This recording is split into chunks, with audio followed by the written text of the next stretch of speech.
এই একটু আগে হলো ব্যানানা প্যানকেক, আবার কি নতুন হচ্ছে শুনি দেখি। চিংড়ি মনে হচ্ছে, আবার ডাব চিংড়ি। বাবা তুমি পারো, এত সময় কোথা থেকে আসে? চুপ কর। হ্যাঁ এই দেখো চিংড়িগুলো খুব ভালো, আর সবথেকে ভালো হলো চিংড়ির একটা কোথায় বলবো, আইটিসির যে চিংড়িগুলো হয় না, দেখো কত সুন্দর বড় বড় পিস দিয়েছে। হ্যাঁ খুব, আমি আমাদের দুজনের জন্য মধ্যে 500 মতো চিংড়ি নিয়েছি। আর টেস্টি টেস্টি চিংড়ি। এই যে এটা হচ্ছে মেইন ইনগ্রেডিয়েন্টস, দেখো এইটা, এটার মধ্যে অনেক কিছু রয়েছে, যেমন রয়েছে সাদা সরষে, তারপর পোস্ত, কোকোনাট রয়েছে, একটা কাঁচা লঙ্কা দিয়েছি, একটু নুন দিয়েছি, আর কি দিলাম যেন, আর এটা তো বেশিক্ষণের রেসিপিও না। হ্যাঁ, যে ডাক্তার আলাদা না শ্বাস নিয়ে এসেছিলাম, ঠিক আছে, তো ওই শ্বাস সমস্ত কিছু দিয়ে এটা একটা, এরকম এটা একটা পেস্ট। এইবারে এই যে চিংড়িগুলো দেখছো না সোনাই, এই যে এইটার মধ্যে আমি আগাগোড়াই আগে থেকেই আমি নুন আর হলুদ মিশিয়ে দিয়েছিলাম, ম্যারিনেট করে রেখেছি। আর এই যে বাটা পেস্টটা, না এটা রেসিপিটা কতক্ষণের? আধা ঘন্টার মধ্যে হয়ে যাবে, তা তো অনেক কম সময়, 45 মিনিটের মধ্যে হয়ে যাবে। এই যে দেখো, এই যে পুরো পেস্ট, এটা এভাবে আমাকে এখন মাখাতে হবে। এটা কতক্ষণ ধরে ম্যারিনেট করতে হবে? আর প্রেসার কুকারে আমার ডাল হচ্ছে, একটু মুগের ডাল, ওটা তো আমার জন্য, আমি আর তুমি দুজনে খাবো। কিন্তু আমার প্যানকেক বেরিয়ে যাচ্ছে, কিন্তু আমার প্যানকেক খেয়ে পেট ভর্তি, আমাকে অল্প দেবে। তুমি রেডি করো, আমি চানে দৌড়াই ততক্ষণ। এইবারে এরকম করে মাখাচ্ছি ভালো করে, মশলাগুলো এইভাবে ভালো করে। ও মাই গড, গামা খা পুরো। এটা কিন্তু সেমি কি করবো, কারণ ম্যাক্সিমামটাই কিন্তু এটা বেক হবে, মানে রান্না হবে ডাবের ভেতরে। আমি একটু, আরে এগুলো হয়ে গেলে কি ঢুকিয়ে দিতে হবে ডাবের ভেতর?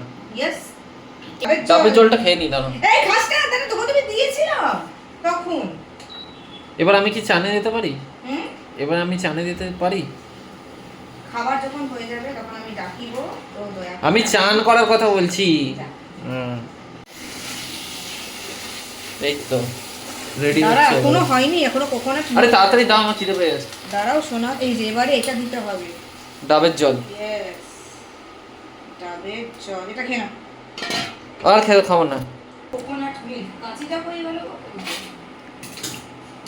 কোকোনাট মিল্ক, এটা দেখি কিরকম দেখতে।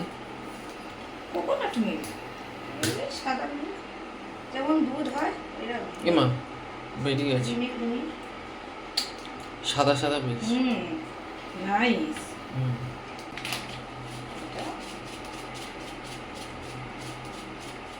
দেখ, বুঝেছো এরপর কি করে?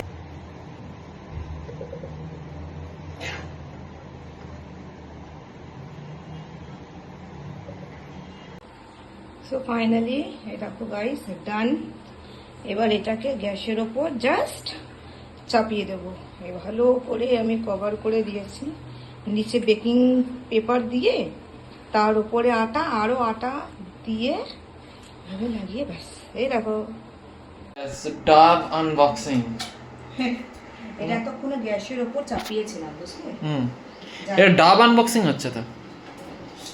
আমার হাত পুড়ে গেছে কি বাজে ভাবে, তো এটা আনবক্সিংই তো। তালের মতন দেখতে লাগছে, তাল। হ্যাঁ ঠিক বলেছো, ইয়েস।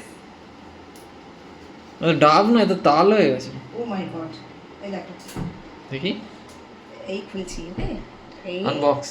এই একটু নিচে নামিয়ে রাখো, এই দেখো, এই এই এই, ও মাই গড, দেখেছো? এটা কি ভাত দিয়ে খেতে হবে? ইয়েস, পুরোটাই ভাত দিয়ে খেতে হবে। এবার এটাকে বের করবে কি করে পুরোটা? ওই চামচ দিয়ে এটাকে ঢাকা দিয়ে রাখি, এটাকে চাপা দিয়ে রাখি। আমার মনে হয় যে আর একটুখানি দিলে বোধহয় ভালো হতো। তো এর দিয়ে দাও, এগুলো রয়েছে তো। না না না, ওটাতে এক্সট্রা গ্রেভি আমি রেখেছি, ব্যাস। এই হচ্ছে আজকে আমার লাঞ্চ, ডাব চিংড়ি। তোমার তো আমি কালকে যা যা খাবার ছিল আমি অর্ডার করে দিয়েছি, এইটা আমার, তোমাকে দেবো না? ওটা আমি একটুখানি টেস্ট করে নেব। আচ্ছা ঠিক আছে, না দিয়ে খেতে পারি তোমায়, বলো। ব্যাস ডান, ডান, কমপ্লিট, টাটা।